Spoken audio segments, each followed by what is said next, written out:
Hi there, and welcome to part 10 of my ongoing series going over every track in Final Fantasy VII Rebirth. We've got a meaty one on our hands today, so buckle in for our big end of chapter bonanza. At the end of the episode, we'll also do a bit of a debrief on chapter 2, as well as some musings on the future of the channel, so I hope you stay tuned for that.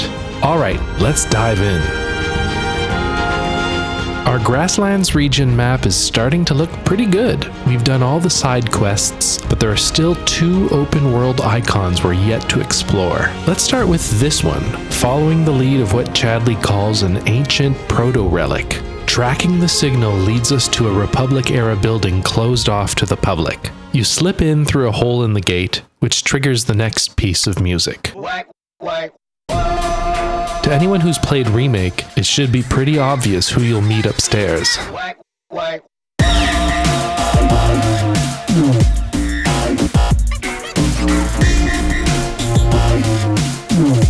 To call this an arrangement of 1997's The Oppressed doesn't tell the whole story, but let's start there. In Final Fantasy VII, the melancholy yet eccentric The Oppressed is the main theme of Wall Market, where it confidently captures the beauty and the bleakness of the Sector 6 settlement.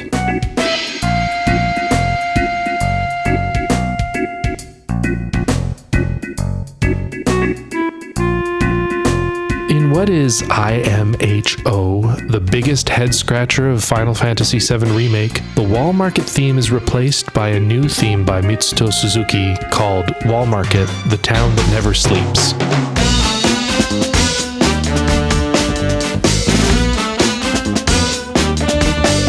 It's not a bad theme per se, and I quite like the dynamic arrangement changes based on where in Wall Market you are located, but why would they scrap such a perfect Uematsu composition? Well, for one, the tone of Remake's Wall Market is way livelier and flashier than in FF7, so The Oppressed might have been too mopey and contemplative for Remake's more loud and flashy red light district atmosphere. I also think Remake's perspective of Wall Market is that of the well-off glitzy tourists and customers, and less about the oppressed victims and citizens of Wall Market itself. So while I don't love Remake's tone shift on the region, the music choice itself makes sense and complements it pretty well. Which meant The Oppressed was now freed up to be used elsewhere, and instead became the de facto theme of Beck's Badasses, a buffoonish gang of thieves that pop up a few times throughout Remake. For their theme, Naoyuki Honzawa perfectly adapts The Oppressed into a dub track, a woefully underused genre of music and video game soundtracks that feels like a perfect evolution of The Oppressed's reggae roots.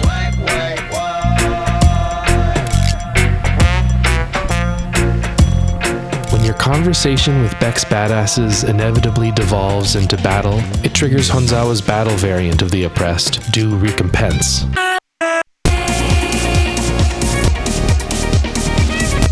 Huge tracks, and certainly some of Remake's best. I think a large part of the reason Beck's Badasses were memorable enough to warrant a return in Rebirth is thanks to their music. The first Beck's Badass Rebirth track we hear replaces Remake's dub with dubstep. As with the original, there's some fantastic saxophone in the mix. There are a few elements in this track that directly lift from the Remake track, such as the sampled vocal track, which means you could argue this is a remix more so than a new arrangement, but that's pretty semantic-y, so who cares? Let's just call it a rearrangement and move on. When you can't come to an agreement with the Badasses, the battle track plays, and while I expected Due Recompense again, we instead got another novel The Oppressed remix.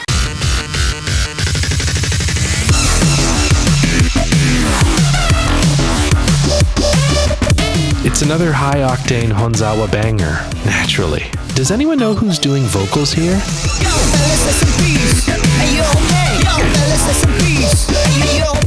This track shows up on disc 8 of the special edit version of the soundtrack, and in the liner notes it lists all the vocalists on that disc, but not per song. Eliminating the female vocalists from the list leaves you with Enka singer Tsukasa Mogamigawa and metal singer Shuri HG. I don't think it's either of these fine lads doing this track. Is it Honzawa himself? Let me know if you have any ideas. Anyhow, some very highbrow comedy happens, and then chasing them to their next hideout triggers a mandatory stealth sequence, or as I like to call those, no thank you. But as is often the case, such as in that extended claw minigame sequence in Remake, Honzawa's accompaniment makes it worth the work.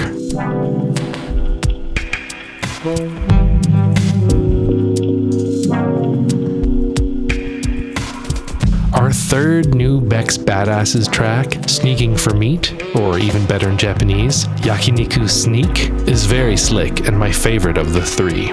There's a bit of dub in there still, but it reminds me most of Metal Gear Solid 2's soundtrack, which makes sense given the sneaky tomfoolery going down. No luck catching them there either. After a couple more attempts, you eventually corner them in their final location, and during your battle with them here, it finally plays Remake's Due Recompense. Nice little payoff for what is otherwise a pretty silly series of events.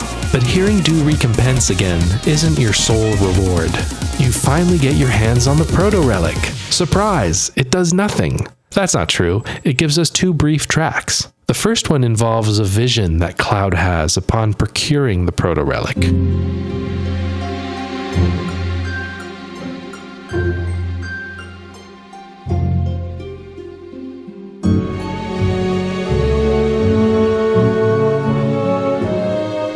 We hear the words of an unidentified man. If his character design doesn't give away who he is, the music, referencing Final Fantasy V's Battle at the Big Bridge, certainly does.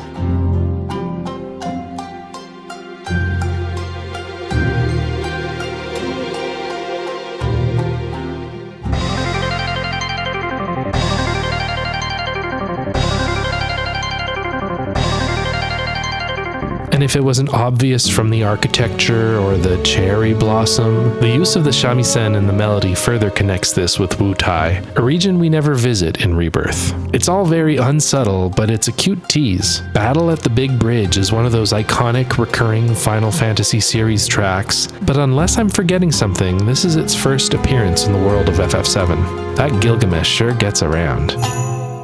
When Cloud snaps out of his vision, he has a debrief with Chadley about the Proto-Relic and how there might be more pieces for him to find. All the while, a unique ambient piece plays.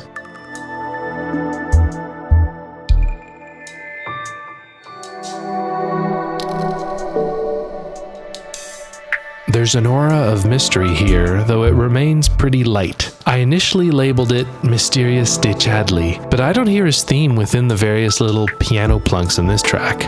So it didn't feel in the spirit of a de track. And maybe it'll show up again later in the game in a non-Chadley context, in which case I would feel extremely foolish for soiling his good name. So who knows? I went with the name Hazy Mysteries, but I don't feel great about that one. The user Ren has been frequently posting their alternate, way more professional sounding titles for these tracks in the video comments section. And I'll be curious to hear what they have for this one, because I want to steal it and use that instead of Hazy Mysteries. In case you weren't paying attention, the game then loudly tells you that, yeah, you got that Proto-Relic.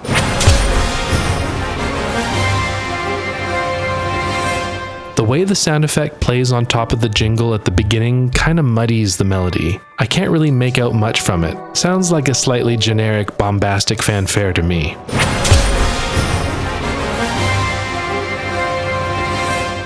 Seems like a missed opportunity not to include a bit of Battle at the Big Bridge, but oh well.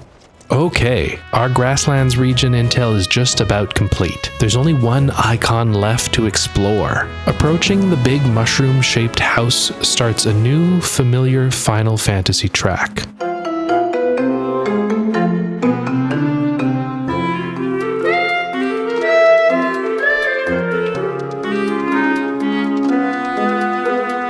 This is a brand new arrangement of the classic Moogle theme, which first appeared back in Final Fantasy V.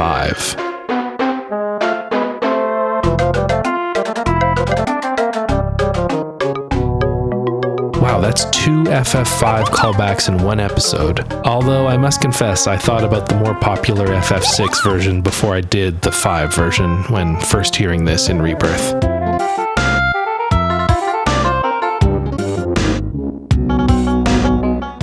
equivalent section from FF7 is the Mog House minigame you can play in Gold Saucer, where said house shows up pretty verbatim. Except in FF7, it doesn't play the Moogle theme, it plays the Honeybee Inn music.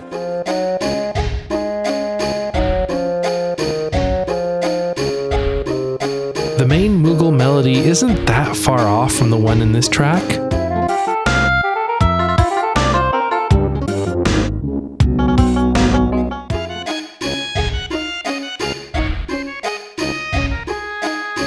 So I can understand why they chose that one in a pinch. If you squint your ears, yeah, it's the same thing. Just like with the Proto-Relic, when Cloud approaches the door to the Mog House, he has another vision or hallucination or something, where he comes face to face with some real Moogles.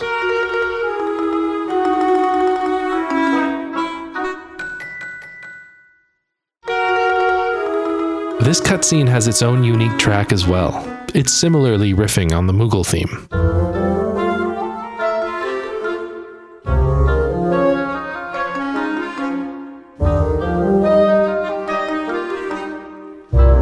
Not much to say here. I forgot this track existed until replaying this section.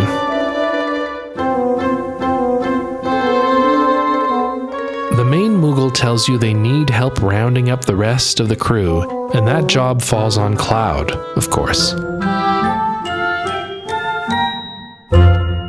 The minigame begins and they hit us with a third Moogle track.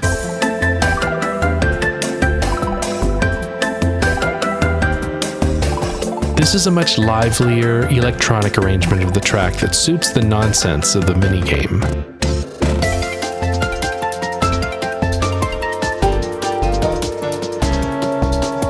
Sort of a curious mix of easy listening with a little bit of breakbeat EDM in there. Anyway, it's very smooth, very clean.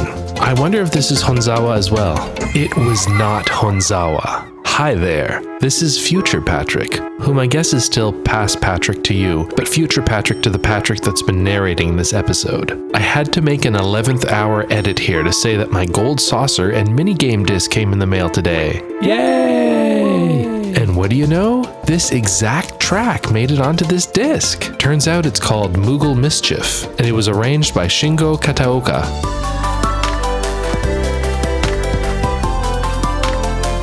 This is our first Rebirth Kataoka track, but he is no stranger to Final Fantasy, having worked as an arranger on all 6 Pixel remaster games, and co-composer and arranger on the woefully underrated world of Final Fantasy. You can hear the similarities between Moogle Mischief and his fantastic mashup of the Chocobo theme and the FF13-2 main theme.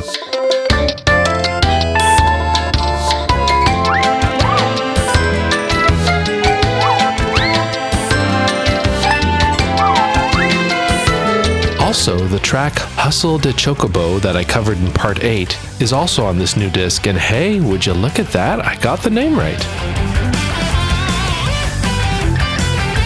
This one was arranged by Masanori Akita. As far as Final Fantasy goes, he arranged the Stevie Wondery jukebox version of Under the Rotting Pizza.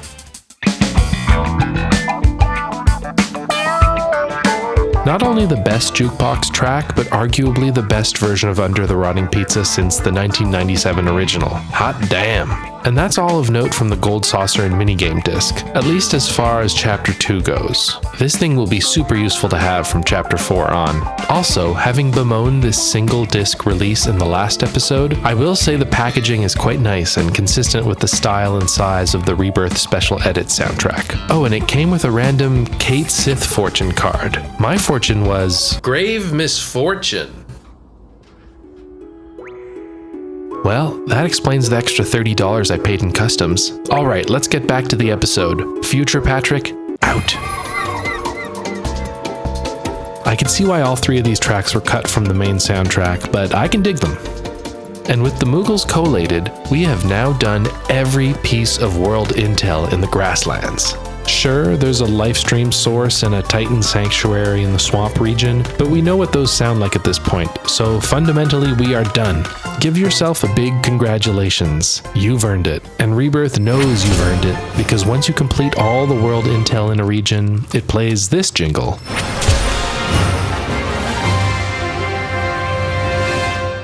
Hey, wait a minute, that's the Proto-Relic jingle.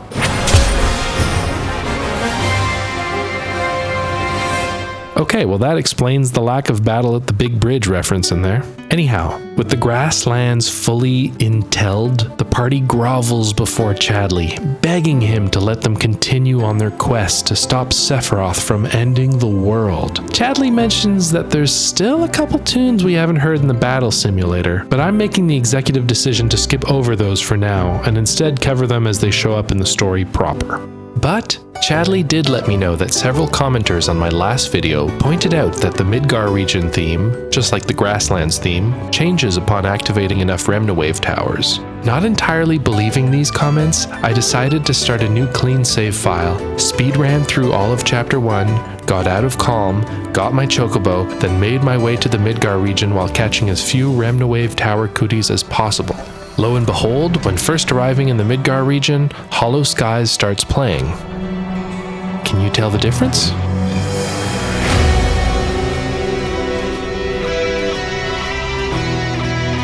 Most notably, it's missing the full drum kit. And here's what it sounds like when you've got enough towers activated.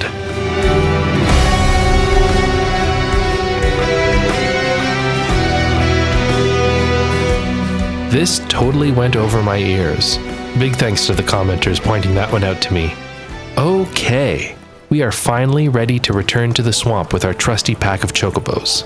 Let's just take a quick pit stop at the inn in Calm to make sure we're ready for the road ahead. Upon our arrival in Calm, we see and hear Akira's father enthusiastically hyping his son's performance, which is just about to begin. Wow, we arrived at the right time. Akira hits us with a 3-track set list, and they're all great. First up is Gotta Walk On.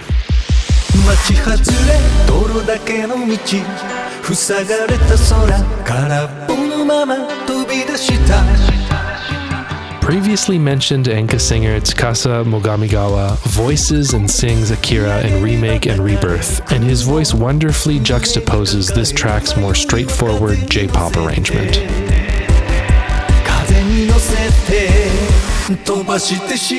It was arranged by Mitsuto Suzuki and Nayuta Tamura, whom I'd never heard of before, but if VGMDB is to be believed, which they are, Nayuta is better known under the name Muyu, a musician who's contributed several tracks to baller rhythm games I adore, such as Demo, Demo 2, and Lanota.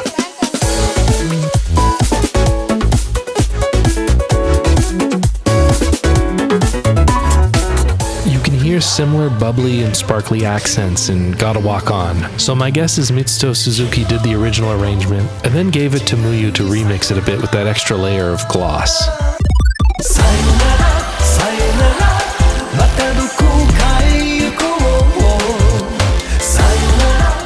Sounds awesome.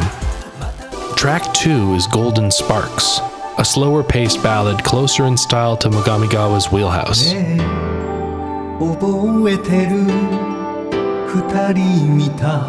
It's cheesy as hell.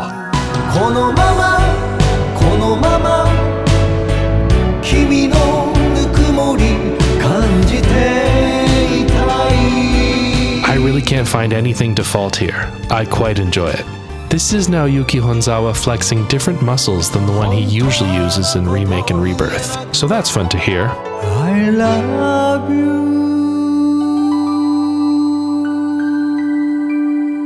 And of course, like any good pop star, Akira kept the crowd waiting for his biggest hit.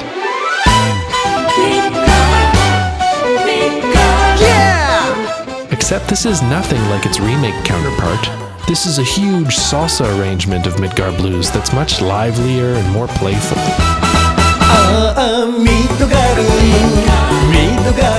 This one's arranged by Mitsuto Suzuki and Naoyuki Honzawa again.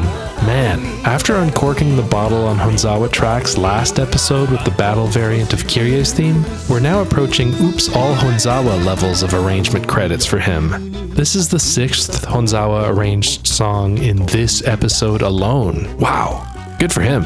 When I first spoke to Akira's dad at the beginning of the chapter, I took his "come back later" comment to mean like come back in a couple chapters, so I actually missed this performance on my first playthrough. I'm guessing there are dozens and dozens of other tracks I missed, so I'm really enjoying the sense of discovery in this second run.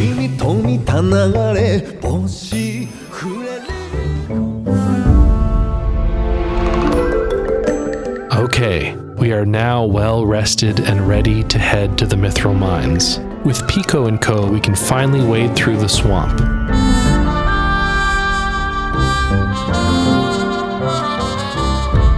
Moving away from the shore, the bouncy playfulness of Swamp Romp's arrangement transitions to something much murkier and ominous.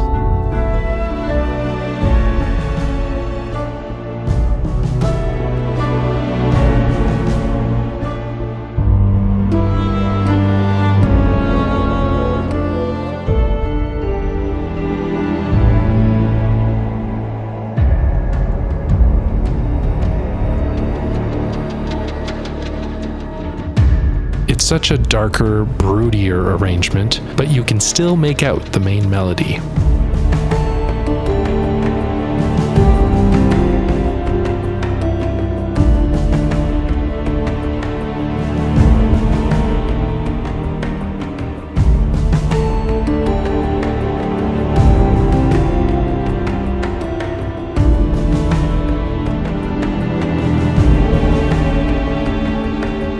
There's no unique battle variant in the swamp area, instead playing the main Grasslands battle theme should you encounter a lesser enemy. And speaking of enemies, we've got bigger serpents to skewer. As Pico steps on a surprisingly scaly outcrop of land in the swamp, another uncredited track starts up.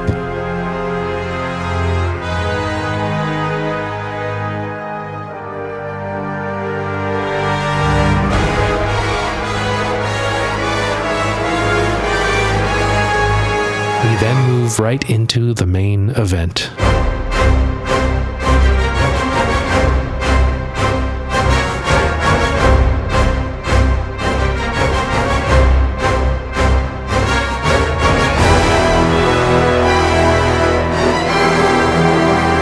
This is Rebirth's second boss battle, and it has two interesting things in common with the game's first boss track, the Materia Guardian, back in Chapter 1. First of all, both tracks use Let the Battles Begin as the central motif.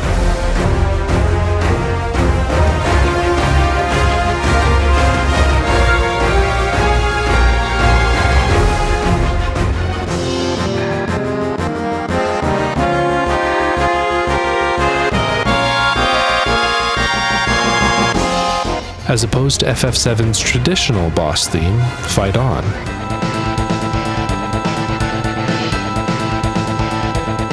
It's a curious subversion, and inversely, Let the Battle Begin hasn't been the primary motif in any of the non-boss battle tracks so far either. It's been almost exclusively just variations on the Final Fantasy VII main theme for regular battles. Everything is upside down in the world of Rebirth. The misdirections don't stop there. The second interesting commonality between Midgar Sormer and Materia Guardian is that both tracks start with what at first anticlimactically seems to just be another remake track. Materia Guardian started with Let the Battles Begin, a Merc's Job, before morphing into its own Rebirth beast.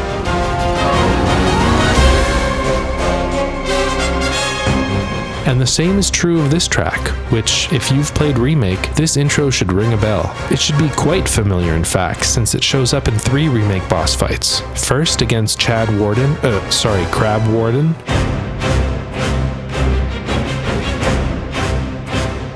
Then against Abzu.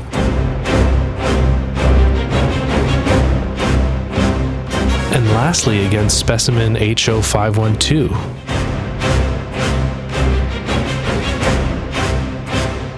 All 3 of these are essentially the same track, at least in the early parts. Midgard Sormer is Suzuki's first confirmed Rebirth arrangement, and just like those 3 remake bosses, Midgar Sormer starts the same way. The brasses may be a bit brighter, but otherwise it's just about the same mix.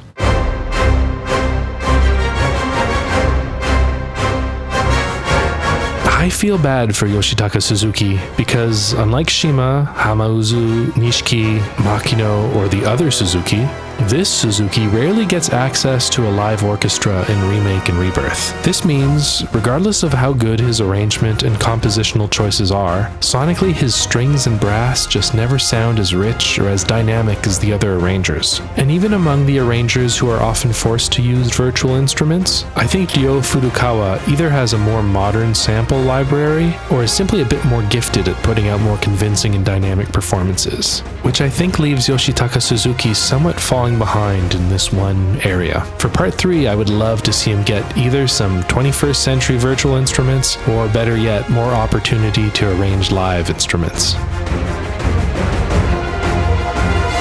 But if there's something hollow sounding about his orchestral arrangements, the inverse rule is that if he includes an electric guitar in the mix, it's gonna totally own. My favorite Suzuki Boss tracks are his Turks arrangements, because once the guitar hits in those, oh baby.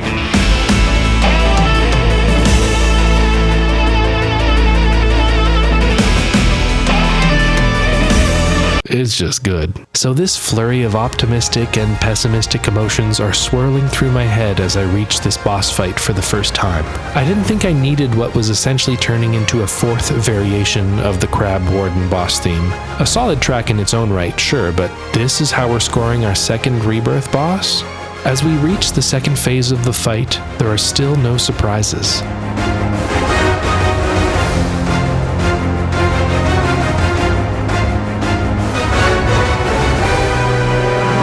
This is the point in the Crab Warden battle where the electric drum beat usually kicks in.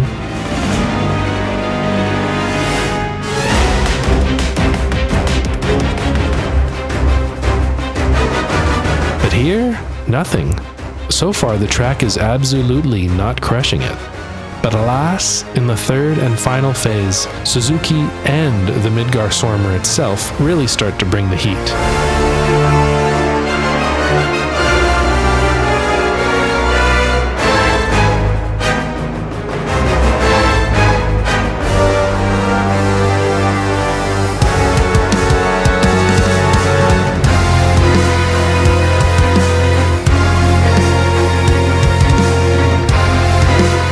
Okay, the electric guitar is here. The double kick drum is here. The double kick drum is extremely here. Oh my god, Christmas is saved.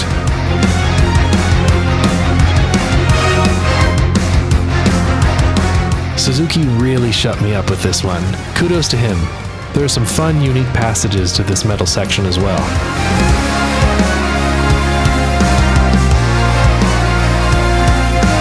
I still think a live orchestra would have pushed this track into the upper echelons of boss themes. Give Suzuki some live strings and brass to play around with, along with more time. I'm still running under the impression that Suzuki's deadlines are particularly tight, and I think he's got it in him to make a mix that's as sonically dense and textured as the musically similar Mobius battle from Xenoblade Chronicles 3, which is full of live instruments and sounds just as heavy and loud while still retaining much more clarity and dynamism than Midgardsormr.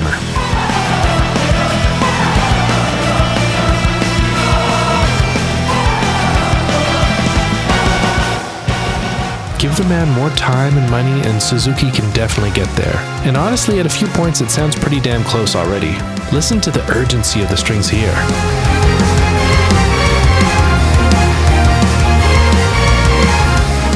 That's damn good. Landing the killing blow resolves the drums and guitars, giving the more orchestral arrangement space to score the big dramatic outro.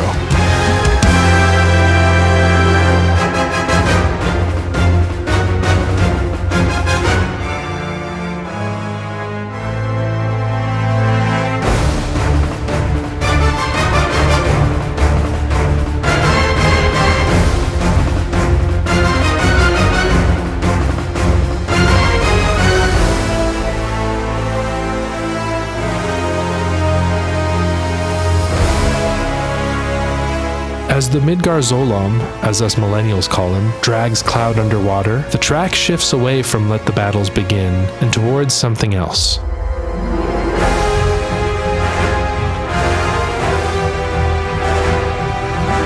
The chord progression here, along with the fast triplet action of the brass, makes me think of Genova.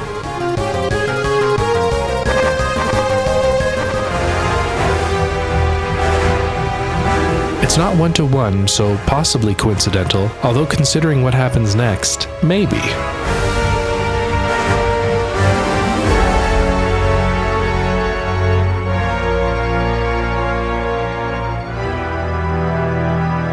The official soundtrack version of Midgardsormr ends here, though the game itself instantly rolls into the next track.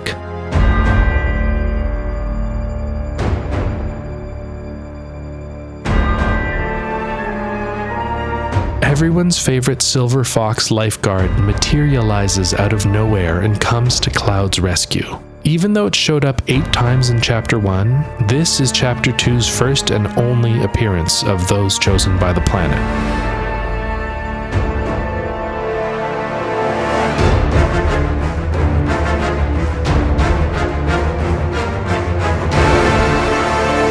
With the snake sufficiently skewered, the track begins to play the piano line from Who Am I, while more openly embracing Genova's theme.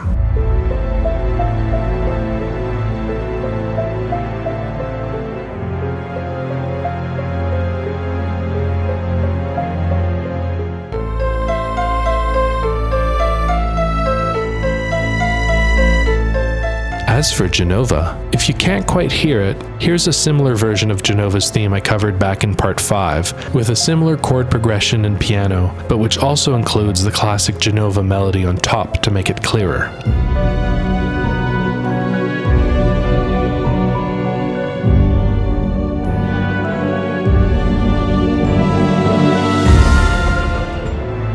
Anyhow, Genova Roth then vanishes, leaving Cloud to drown. Drown? Damn. Cloud seemed like an interesting... Oh, actually looks like he's okay. When Cloud stands up and gets his bearings, it's time for the last track of Chapter 2.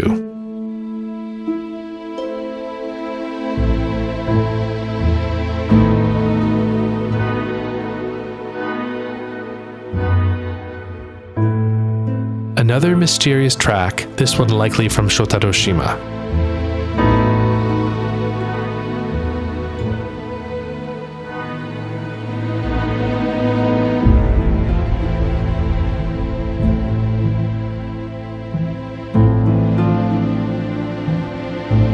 The main 4-note melody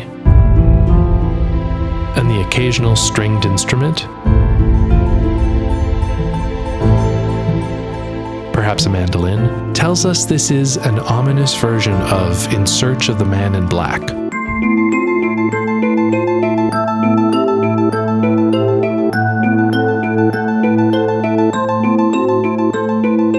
This track plays in a few locations throughout FF7, but I most associate it with the Mithril Mines. And what would you know? We are standing at the entrance of the mines, which are the threshold to Chapter 3. There's more to say about this track, but because it's pretty intricately tied to Chapter 3, I think we're going to have to leave it there for now.